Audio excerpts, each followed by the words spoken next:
Bonne mine. Ça va, merci.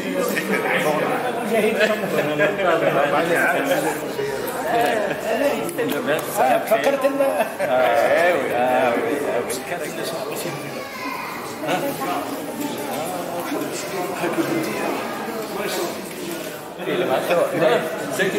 juste une mise au point. اللي فكرنا منذ أشهر واللي شارك معنا في التفكير الأستاذ أمين زاوي اللي راه ضيفنا اليوم، لأن استشرناه كما استشرنا العديد من الأصدقاء اللي فايتيننا في هذا المجال.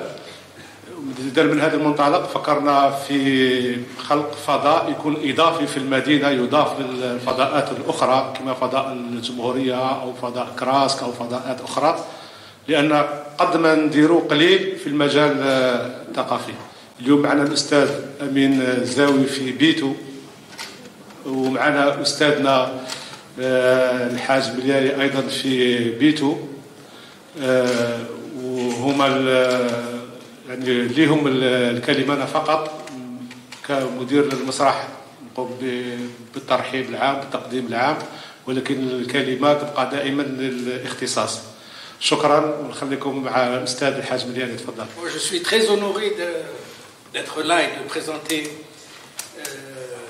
je veux dire mon ami Amin Zaoui, parce que je ne peux pas jouer la personne qui ne connaît pas ou qui n'a pas eu. Donc je suis très honoré, et puis on n'a pas eu vraiment l'occasion depuis des années.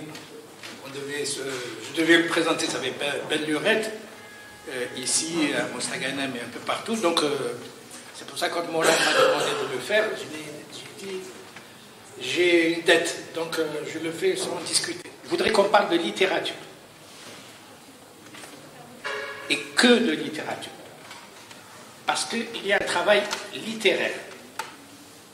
Et je pense que les auteurs ont besoin qu'on leur parle de leur travail. Pas de leur vie, pas de ce qu'ils pensent de l'univers. D'abord qu'ils parlent, évidemment, dans leurs livres, ils parlent du monde. Mais j'aimerais qu'on parle de littérature. Malheureusement, on ne parle pas beaucoup de littérature. Il y a beaucoup de conciergerie, il y a beaucoup d'ahada, mais on parle très peu de littérature. Donc j'espère avec Amin Zaoui, nous sommes comblés, parce qu'il a une œuvre extrêmement riche, qui est très discutable aussi. Je ne suis pas en train de lui faire la brosse, mais je veux dire qu'il y a énormément de choses. Et le fait que ça soit discutable, c'est ce qui fait qu'il est vivant, que c'est un auteur d'aujourd'hui. Il faut qu'on se situe dans ce contexte-là, parce qu'on a besoin de parler texte littéraire. Et je pense que les auteurs, et il y en a pas mal qui sont ici, ils mettent tellement de temps à travailler dans la solitude, dans le doute de leur écriture, qu'ils ont besoin que quelque part on leur dise: voilà, j'ai trouvé ça dans ton truc, qu'est-ce que tu as voulu dire par ça, dans ce passage. Ils ont besoin qu'on soit, pas leur demander qu'est-ce qu'ils pensent de Trump, ou là qu'est-ce qu'ils pensent de... Parce qu'à la limite, ce qu'ils pensent eux ou moi, ou là, c'est... on est des citoyens et chacun pense comme il veut. Je crois qu'il faut être clair. Malheureusement, chez nous, on est plus habitué à porter des discours, à faire des grands trucs sur le monde, et on a tous des solutions pour résoudre le problème du chômage. Donc, je crois que j'ai dit Amin Zaoui. Alors, Amin Zaoui encore, je suis très content parce que je n'ai pas besoin de le présenter en tant qu'écrivain. Donc, celui qui ne le connaît pas, c'est que vraiment, il est loin de la sphère. Et donc, qu'il reste dans son ignorance. Donc, il n'est pas très jeune. Donc, il n'est pas très jeune. Ça fait quand même très longtemps qu'il écrit. Celui qui ne l'a pas lu depuis le temps, c'est qu'il a raté le train. C'est un intellectuel. C'est-à-dire qu'il a... c'est pour ça que je disais tout à l'heure littérature, mais c'est un intellectuel. C'est vrai qu'il a écrit des choses, il intervient sur le domaine en tant que citoyen, il intervient régulièrement à travers la presse, à travers des émissions, à travers des ouvrages qu'il a publiés, il a des prises de position, il les défend depuis toujours, depuis que je le connais, moi, au moins depuis 35 ans, il a toujours défendu des positions. Donc c'est un intellectuel de son temps. Donc je pense que c'est un intellectuel. Ils ne sont pas nombreux de son envergure, malheureusement. Nous en avons très peu qui ont la capacité, mais en étant juste aussi. C'est-à-dire que c'est quand même difficile d'être un intellectuel, d'être un écrivain, d'être un intellectuel et d'être juste. C'est-à-dire d'avoir une parole qui soit une parole d'espoir, pas une parole de haine ou de division. Et je crois que Amin nous a montré jusqu'à présent, à travers ce qu'il écrit, à travers ce qu'il fait, qu'il a beaucoup En tout cas, il dit les choses, on peut ne pas être d'accord.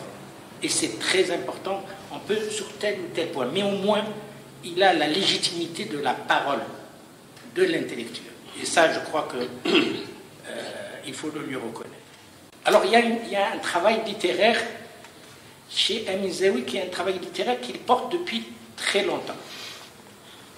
Et j'ai trouvé d'ailleurs intéressant que, en français, son premier texte qui a été publié chez Serpent à Plume, c'était Soumission, et il y a une sorte de boucle.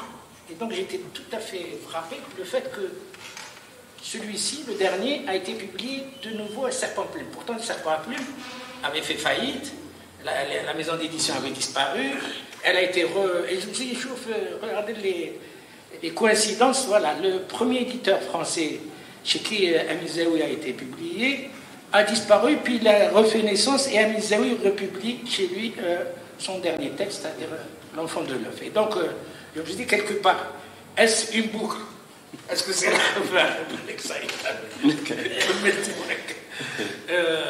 mais ceci dit, je vous dis, moi, je n'ai pas l'habitude de faire des compliments, mais je vais dire, je lui avais dit comme ça entre nous, j'ai énormément aimé ce livre. Et je vais dire pourquoi. Y compris par rapport à ces autres œuvres. C'est-à-dire que pour moi, il y a eu une vraie révolution chez Amin Zaoui, en tout cas en français, avec ce texte. J'ai relu d'ailleurs rien pour me remettre les choses. Le miel de la sieste, je l'ai relu il y a 3 jours. Je me suis dit, ben la crânier, j'étais trop l'émotion. Eh ben non, il n'y a pas de. Pour moi, c'est différent, c'est autre chose. C'est une autre manière d'écrire. C'est pour ça que l'écriture dans ce texte, ça a été un travail, je suppose, on va le faire parler tout à l'heure.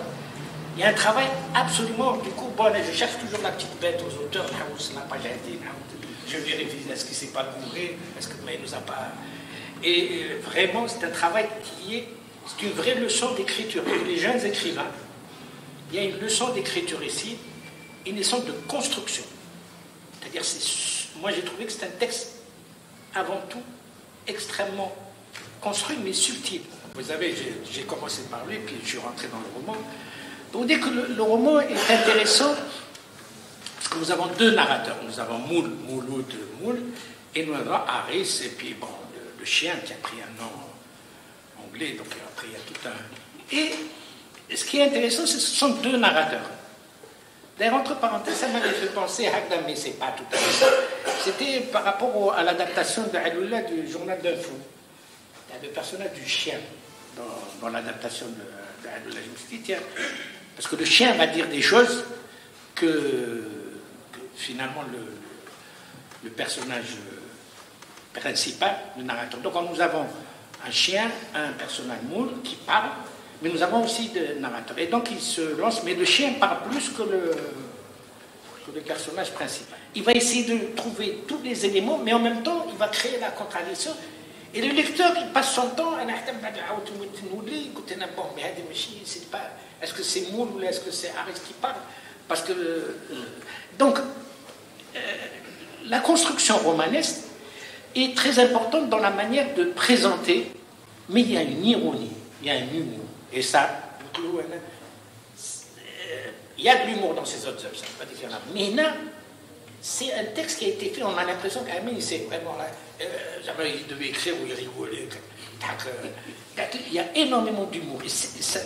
Humour sur des situations, et c'est ça ce qui est intéressant aussi, c'est qu'on nous parle de... Mais en même temps, on parle beaucoup. On parle de l'Algérie sans parler de l'Algérie. Donc il dit des choses très graves, mais il les dit avec tellement au passage, juste un mot, juste une impression, et puis, pour que je ne sois pas trop lent, et puis il y a une langue, ce qui m'a aussi beaucoup intéressé. Il y a une langue qui n'est pas... Donc il n'y a pas le pathos. Mais quand j'ai des dramatique et tout, parce que comme certains auteurs aujourd'hui, ils en font des tonnes sur les crimes, sur le maintenant.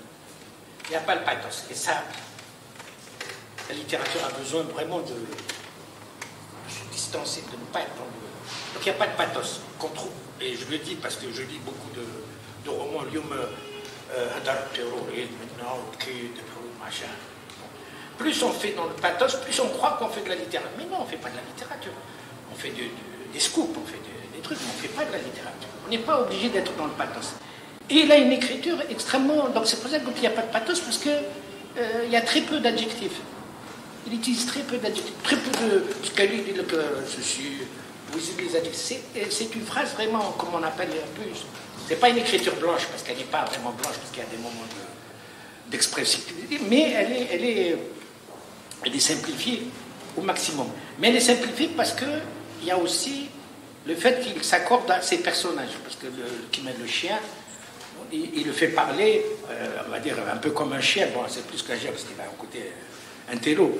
Donc il joue sur l'imaginaire, voilà. Et ça c'est quand même important parce qu'il ne reste pas dans ce qu'on appelle en littérature la vraisemblance. Tout n'est pas vraisemblance. Il y a des moments où il y a des scènes qui sont... Bon, d'abord, ça n'existe pas, mais même il y a des différentes situations où c'est vraiment... un moment, l'imaginaire est là et le rêve est très présent dans le texte. La situation de la littérature algérienne de langue française, et je peux... avec toute ma modestie, avec toute la mesure, je peux dire que je suis pas mal de choses qui s'écrivent aujourd'hui. Je n'ai jamais écrit quoi que ce soit de ma vie, je suis un mauvais écrivain, mais je pense être un bon lecteur. Je ne dis pas un bon critique, mais un bon lecteur.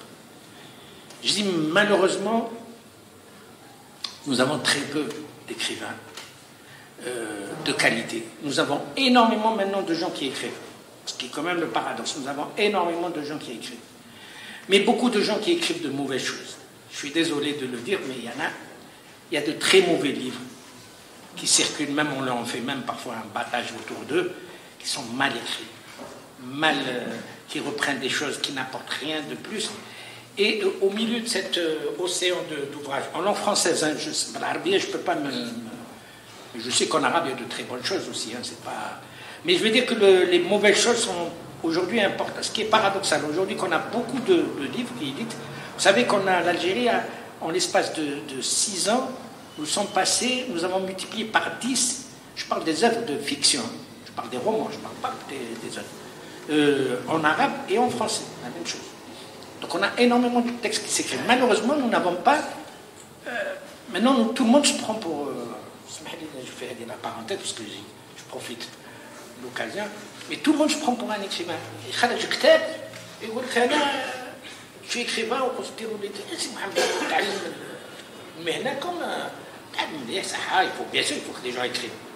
Les gens leur vie elle est unique au monde.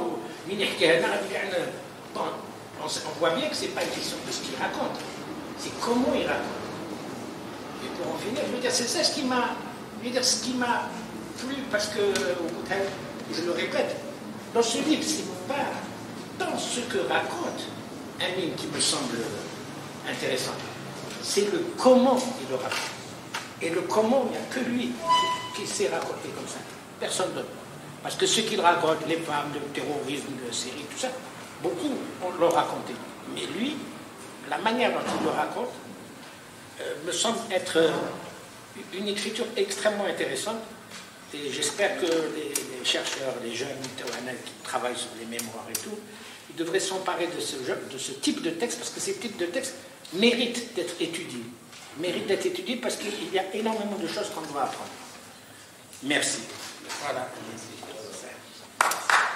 Avec le public, avec le lecteur, écouter aussi le lecteur algérien, se ressourcer aussi. Parce que si on n'écoute pas, et on reste dans notre bibliothèque, on reste dans notre livre, on sent la sécheresse de l'âme, la sécheresse aussi des sentiments, la sécheresse aussi des idées.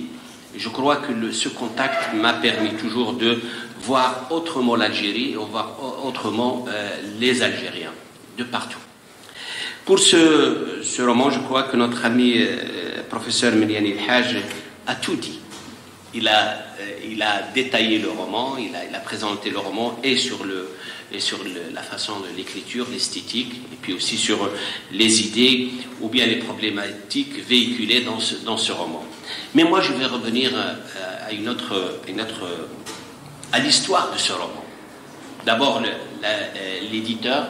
Tu as posé une question, tu as parlé de l'éditeur. Le serpent à plumes, j'ai commencé effectivement avec le serpent à plumes.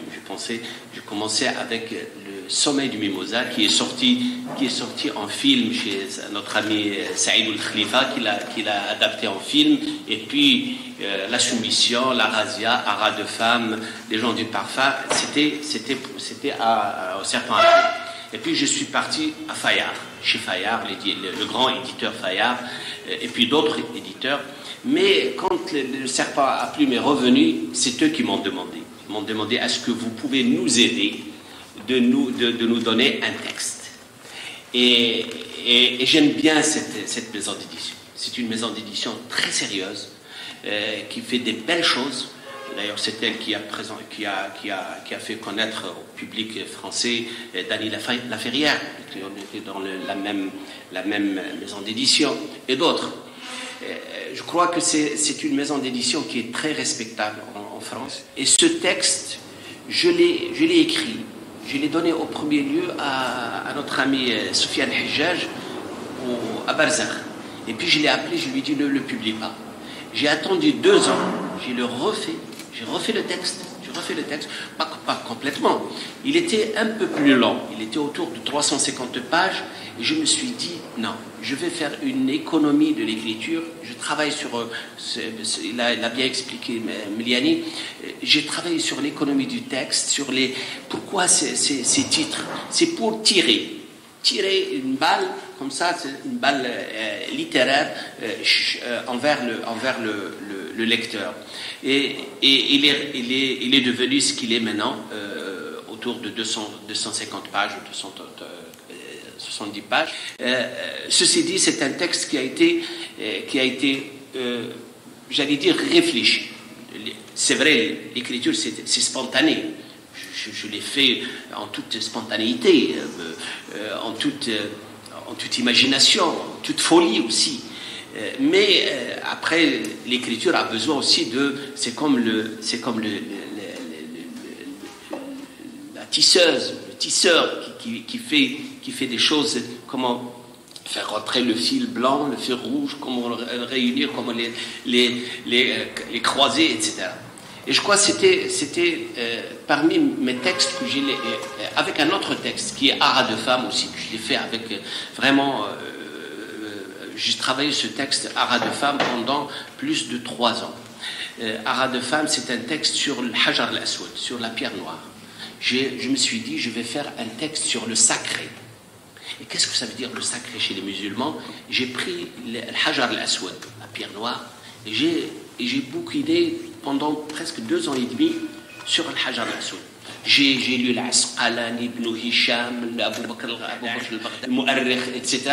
Et j'ai lu énormément de livres de Taurat, et j'ai fait sortir 3 ou 4 petits cahiers sur le Hajar al-Aswad. J'ai relu les 3 cahiers, et puis je me suis dit, je vais faire un roman, l'histoire de cette pierre noire, Hajar al-Aswad. C'est le sacré. Et comme ça, j'ai laissé à côté, j'ai créé le Kaaba, j'ai Tamarrast, et j'ai refait un autre monde sur ce qu'on appelle le sacré et le profane. Ce texte aussi, j'avais aussi cette réflexion, ce travail en douceur, mais sur le feu en même temps. Il faut voir ce bonheur de vivre avec un chien. Effectivement, les chiens, c'est un plaisir de vivre avec un chien, d'accompagnement, de vivre avec lui. Ils sont très intelligents, ils sont très sages, puis aussi ils sont fidèles. Alors je lui dis, j'ai commencé à penser à cette phrase. Il faut parler du bonheur de 12 ans. Et à ce moment-là, J'ai arrêté, je ne sais pas qu'est-ce que j'étais en train de lire, j'ai arrêté, j'ai commencé le roman. L'enfant de l'œuf. Je me suis dit, je vais raconter l'histoire de mon chien, Harris. J'ai gardé le nom du chien. Effectivement, on avait, Rabia et moi et les enfants, on avait un chien qu'on a eu pendant presque 12 ans. Et il voyageait avec nous, il est un membre de la famille. Et je me suis dit, voilà, je vais créer un univers autour de ce chien. Parce que c'est pas un chien, mais c'est un philosophe. C'est un personnage philosophe. Et à travers ce chien, avec son maître qui est Moul, c'est l'image de Mouloud Mamri, en quelque sorte. Vous savez, Mouloud Mamri était libre, philosophe, mais encerclé, en solitude. Il a vécu, moi je l'ai connu les dernières années, il a vécu une solitude. J'ai pris cette solitude de ce Mouloud, qui est Mouloud, et puis j'ai fait un débat avec lui et le chien. Avec lui, le chien, mais c'est le chien qui parle plus que le personnage principal, qui est Moul.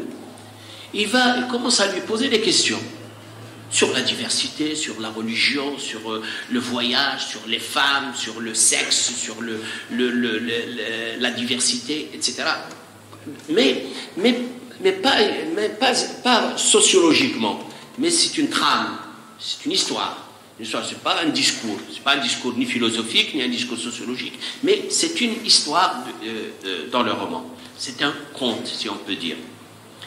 Il lui pose une question, puis par exemple, sur la religion, il lui dit: est-ce que les chiens partiront au paradis?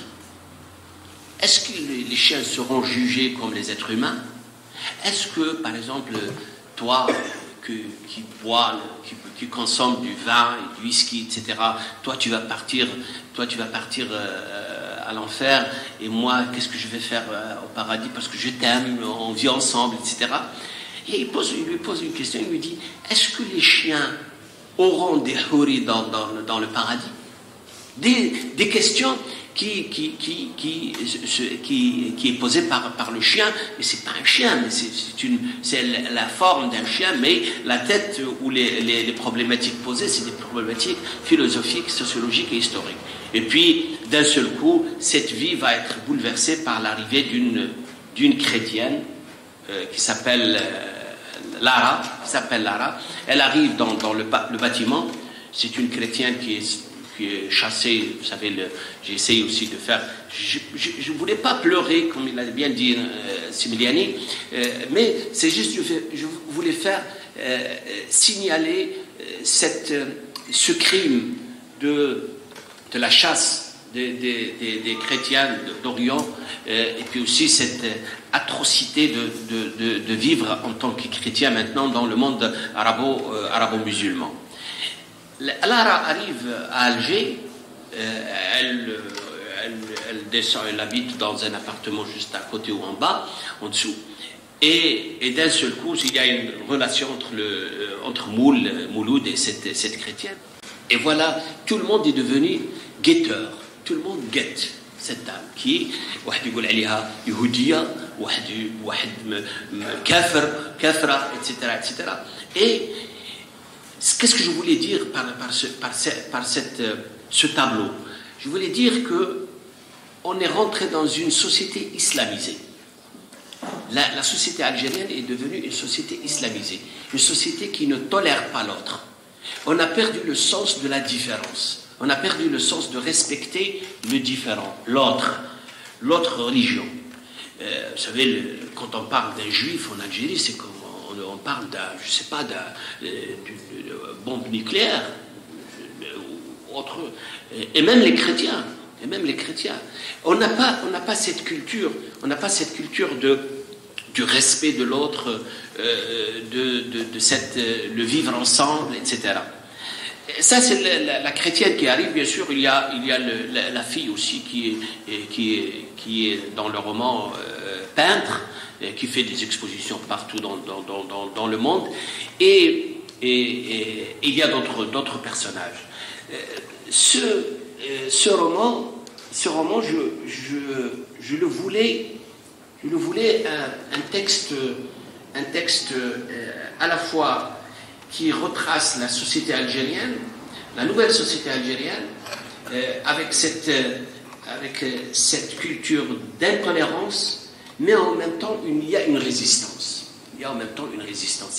C'est pas un texte noir, c'est pas un texte pessimiste, mais il y a toujours l'envie de vivre. Par exemple, de temps en temps, je trouve que des personnages sortent d'un ancien roman, ils reviennent dans un autre. Et je suis toujours habité par des personnages qui sont passés dans d'autres romans à moi, et je ne les prive pas de sortir et de revivre aussi dans un autre texte. Je mène mon écriture romanesque à travers un projet. Et c'est pas uniquement en langue française, mais il y a aussi des personnages qui passent de la langue française, du texte en français, vers l'arabe. Et vice-versa, il y a aussi des personnages qui sont dans des textes en arabe, qui arrivent dans des textes en français. Ceci dit, je n'ai jamais réécrit des textes, c'est-à-dire le texte en français, c'est un texte indépendant. Et le texte en arabe, c'est un texte indépendant. Mais il y a cette habitation des univers, et je crois que c'est pour tous les romanciers, c'est la même chose. Quand on lit, par exemple, un Miller ou d'autres, ou Dany Laferrière, on va retrouver ces univers qui reviennent, et même des personnages, et même avec les mêmes noms, des personnages qui reviennent dans des romans qui sont séparés d'une vingtaine d'années ou même plus. Je crois que je ne sais pas, j'ai essayé de présenter ce roman, et puis c'est la façon de l'avoir écrit. أنا واحد من الأصدقاء وربما راهم هنايا بوزيان وسعيد عبد الله وشلة كبيرة الحسن بوربيع من الناس اللي عرفوا et vous-même qui ont connu Zawi Amin, qui était l'un des premiers directeurs de Paris de la culture d'Oran. J'ai eu l'occasion, le plaisir de travailler sous sa coupe. C'était mon premier poste d'ailleurs. Mais هذه واحد 3 أيام سي أمين في هذا المكان بالذات سي مراد a eu le courage de célébrer le décès d'Abdelkader Alloula, ومن خلاله تولد مخاض من الأفكار ومن واقع المعاش في تلك الفترة واللي كان زاخم بالحياة الثقافية آنذاك. وانت كنت مدير قسم الثقافة، وكثير من الناس اللي ما يعرفوش باللي عبدالقادر علولا اغتيل ذلك المساء وهو يحضر لمناقشة محاضرة في قسم الثقافة. وبوزيان وسعيد وكثير من الناس كانوا حاضرين، بن صالح أيضا أعتقد ما نذكرش كثير. Moi je voudrais bien que vous nous relatez votre relation avec cette ville. Que d'ailleurs vous hésitez un moment à dire que je suis très peu invité à Oran. C'est vrai. هذا ربما تخسر منا، تخسر من نخبة، تخسر من مسؤولين ثقافيين اللي وهران. parce que أنت ولد المنطقة، كنت أستاذ جامعي فيها، كنت من الناس اللي اشتغلوا في الحقل الثقافي. Moi je m'en veux en quelque sorte. D'ailleurs on doit rectifier le tir. وهران هي مدينة الثقافة بامتياز. D'ailleurs tout le débat était là la dernière fois. كيفاش فرطنا في مدينتنا، كيفاش أن النخبة ما عادتش تلتقي، ما عادتش تتكلم، ما عادتش تنتج الثقافة. إذا نعتقد وأنت واحد منها، واحد من هذه المدينة. تكلمت كناقد. كيف نحكم على رواية جميلة، لأن الرواية الجميلة والراقية فنيا تمسك بك منذ الجمل الأولى وتواصل القراءة. هذا أولا. وثانيا تعطيك الرغبة في الكتابة. الرواية اللي ما تعطيكش الرغبة في الكتابة ليست جميلة. ثانيا يعني يعني الكانيش، هذاك الكلب الذي يتحدث ويملك يعني مساحة كبيرة في السرد، هذا كذلك يعني يذكرنا بكليلة ودمنة وكثير من الأساطير الموجودة في ثقافتنا، وهذا يعني شيء جيد. يعني طريقة الكلب هو الذي قام بدور الإنسان، هو الذي ينتقد، هو الذي يطرح الأسئلة ويطرح الإشكاليات. يعني هذه طريقة جديدة في الكتابة. أتمنى لك التوفيق والمواصلة في هذا الطريق الجديد بالمقارنة مع ما قرأت في السابق وتحدثت. يعني هذا فيه يعني نقلة نوعية في الكتاب. Certes, cette ville était une ville, j'allais dire, pilote pour la culture algérienne, sur tous les domaines. Nous sommes dans le théâtre d'Oran était le cas, Mouziane Achour, كنا نقراو هنا في هذا المسرح، كنا نقراو قرينا ميمون الزوالي تاع أدار، قرينا تاع المسرحية تاع الأمير عبد القادر تاع اللولة الجواد سمعناها هنا قبل ما c'était vraiment c'était une ville d'abord de théâtre. La sociologie, on avait des grands maîtres de sociologie. يعني تعقل على سامي il y avait Gerloul, il y avait comment il s'appelle تاع نادر معروف جليل etc. et d'autres عمار الحسن اللي توفى dernièrement c'est le sociologue Guerril, c'est Jamal Guerril et d'autres. On avait des noms de référence en sociologie aussi. C'était des grands. Et ce n'est pas uniquement des intellectuels de la ville, mais c'est des intellectuels à l'échelle nationale et puis à l'échelle internationale. Quand Sami Nayer ou la Jellid, il parle en Allemagne ou en France ou là ailleurs, c'est une personnalité qui arrive pour donner des réflexions autour d'une problématique socioculturelle ou sociopolitique, etc. Ça, et puis aussi dans la littérature. Vous savez, une ville qui était autour de Ramana Alia Boukhari, c'était autour de Nadi al-Adabi, c'était autour de Tihad Koutab aussi activé, l'Akvo activé aussi autour de la Zubida Haggani qui était vraiment une dame très. Rabia a écrit un très beau texte sur Jamila, sur Zubida Haggani. C'est des gens qui restent, c'est des hommes et des femmes et des hommes qui restent dans la culture nationale et méditerranéenne et maghrébine. Et quelle ville Mchina el-Tismsilt, avec tout le respect de toutes les villes algériennes, Mchina el-Tismsilt, ils ont une belle bibliothèque. Quand j'étais dernièrement à Msila, ils ont une très belle bibliothèque. La même chose, des salles. تجي هنا الوهران ما عندهمش une bibliothèque digne de cet espace, de cette ville, une grande ville avec une grande histoire aussi. Ça c'est effectivement la question du rapport de l'écrivain à l'espace ou à sa ville. C'est une problématique sociologique, sentimentale aussi, mais aussi politique et ethnique, si on peut dire. بالنسبة للصديق professeur Mohamed Daoud, il a posé une question sur la structure du roman. Moi, je voulais faire aussi un roman sur la solitude. La solitude qui était, comment dirais-je, a été épargnée par deux éléments, deux facteurs. Le premier, c'est l'étrangère, c'est Lara. C'est elle qui perturbe cette solitude. Et le deuxième, c'est le chien. Il n'y a pas de l'être humain. C'est deux éléments qui ont un peu débloqué cette solitude. C'est le chien et l'étrangère. Normalement, d'habitude, c'est la famille, c'est les amis. Mais là, c'est autre chose. C'est une autre approche de l'écriture, aussi de repenser philosophiquement un petit peu les facteurs et les éléments qui font la vie dans notre vie. L'auteur écrit ce qui l'entoure, ce qui le provoque, et aussi lui il provoque. effectivement, la provocation pour moi est un art. Mais ce n'est pas une provocation, il a mentionné aussi notre ami Sibiliani, la provocation, ce n'est pas une provocation gratuite. Quand je vous ai dit, j'ai écrit un roman sur la pierre noire, Hajar al-Aswad, d'abord c'est une lecture.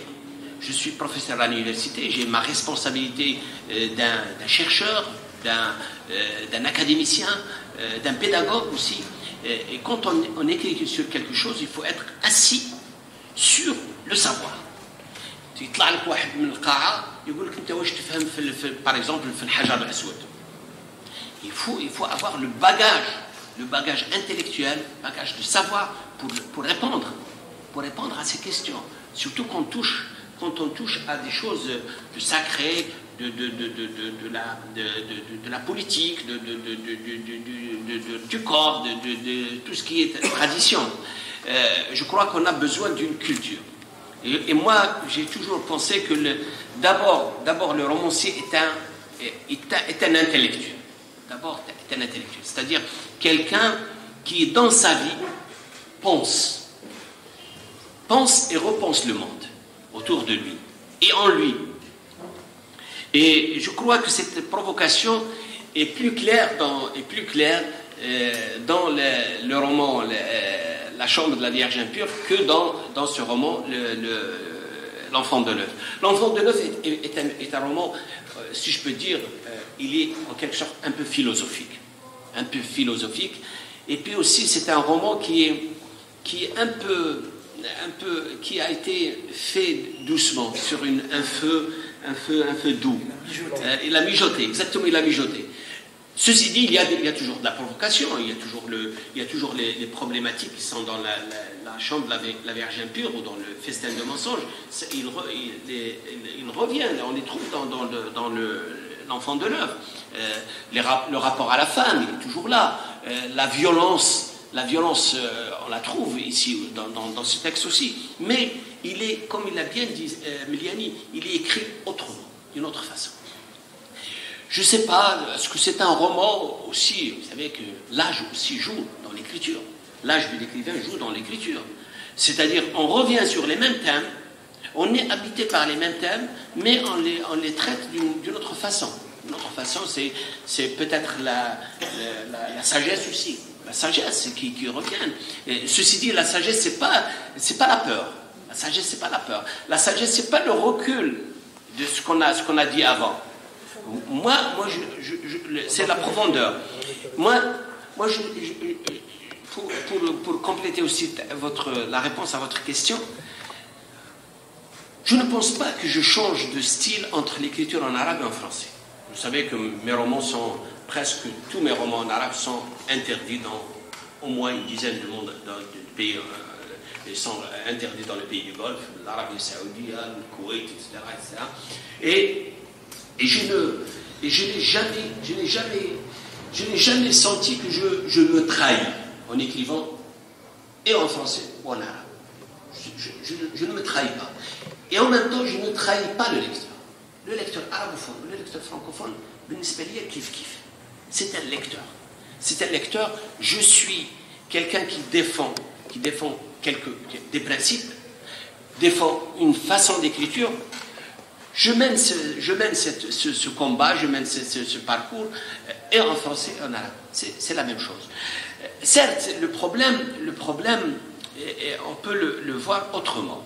Vous savez, le lecteur en langue arabe, le lecteur en arabophone ou en langue arabe est un lecteur qui malheureusement qui est formaté, c'est pas le mot, qui se trouve dans un moule culturel.